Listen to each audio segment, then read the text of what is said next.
Terpapar COVID-19 mungkin jadi pengalaman pahit bagi Reski. Pria 32 tahun itu tak hanya harus dirawat, tapi juga berjuang melawan stigma negatif COVID-19. Kisahnya berawal di bulan Agustus 2020. Hasil tes swab yang mengonfirmasi dirinya terjangkit COVID-19 membuatnya mendapatkan kesan negatif.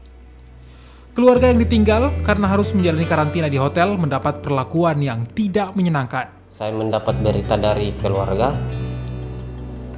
ternyata kalau kita terkena COVID, tetangga dan teman-teman atau keluarga langsung menjauhi. Contohnya kayak di rumah, menelpon keluarga saya bilang, pada saat saya tahu kena COVID, tetangga langsung bilang, nggak mau bicara, menjauh, terus keran air juga ditutup, nggak dikasih air. Stigma negatif pasien COVID-19 memang masih jadi masalah.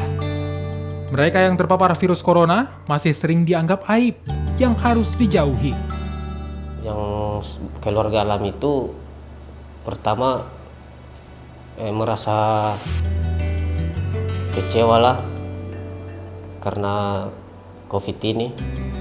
Karena COVID ini bukan kayak aib lah, tiba-tiba orang menjauh. Padahal COVID ini sebenarnya tidak bilang langsung kena langsung meninggal. Mungkin mereka taunya hanya begitu, jadi mereka menjauh. Virus corona kini memang masih harus diwaspadai.